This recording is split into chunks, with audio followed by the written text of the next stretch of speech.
বাংলাদেশের ক্রিকেটের সবচেয়ে বড় বিজ্ঞাপন গত ১.৫ দশকে বলতে গেলে বাংলাদেশ ক্রিকেটকে একাই টেনে নিয়ে গেছেন ফ্র্যাঞ্চাইজি ক্রিকেটেরও বড় নাম সাকিব। বিপিএলে গত ১০ বছরে সাবেক এই বিশ্বসেরা অলরাউন্ডার ছিলেন অটো চয়েস। গেল বছরগুলোতে মাঠের বাইরে একের পর এক অপ্রীতিকর ঘটনায় জড়িয়েছে সাকিবের নাম।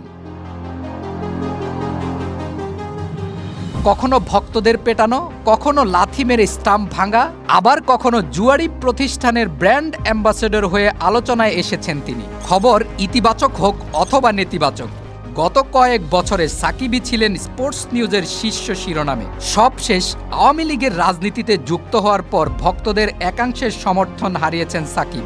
শেখ হাসিনা সরকারের পতনের আগে দেশ ছাড়লেও ছাত্র জনতার আক্রোশে এখনও দেশে ফিরতে পারেননি। ফলে বিপিএলের একাদশ আসরেও খেলা হয়নি তার।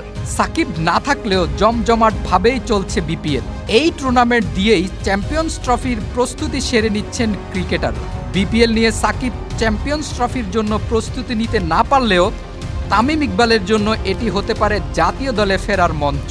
এরই মধ্যে তিনি খেলেছেন ৮৬ রানের অনবদ্য এক ইনিংস। সমর্থকদের মনে প্রশ্ন জেগেছে, রানে ফেরা তামিম কি চ্যাম্পিয়ন্স ট্রফি দিয়ে জাতীয় দলে ফিরবেন? সাকিব আল হাসানকেও কি দেখা যাবে এই টুর্নামেন্টে? আগামী ১২ জানুয়ারির মধ্যে ১৫ সদস্যের দল আইসিসির কাছে জমা দিবে বাংলাদেশ ক্রিকেট বোর্ডের নির্বাচকেরা। সেখানে সাকিব এবং তামিম ইকবালকে রাখা হবে কিনা তা নিয়ে রয়েছে নানা গুঞ্জন। আইসিসি চ্যাম্পিয়ন্স ট্রফিতে সাকিবকে খেলানোর চেষ্টার কথা জানিয়েছেন বিসিবি সভাপতি ফারুক আহমেদ। যদিও সাকিবের ক্ষেত্রে কিছুটা জটিলতা থাকতে পারে, কিন্তু তামিম ইকবালের ক্ষেত্রে এমন কোনো জটিলতা নেই বলে জানিয়েছেন তিনি। তবে তিনি এখনও খেলতে চান কিনা সেই প্রশ্নের নিশ্চিত কোনো উত্তর এখনও পাওয়া যায়নি। আপাতত নির্বাচকদের করা ১৯ সদস্যের তালিকায় সাকিব ও তামিম রয়েছেন বলে জানা গিয়েছে বিসিবির একটি সূত্রে। আগামী ১৯ জানুয়ারি থেকে পাকিস্তান ও সংযুক্ত আরব আমিরাতে হাইব্রিড মডেলে শুরু হতে যাচ্ছে চ্যাম্পিয়ন্স ট্রফি। প্রধান নির্বাচক গাজী আশরাফ হোসেন এ বিষয়ে এখনই কোনো মন্তব্য করতে চাননি।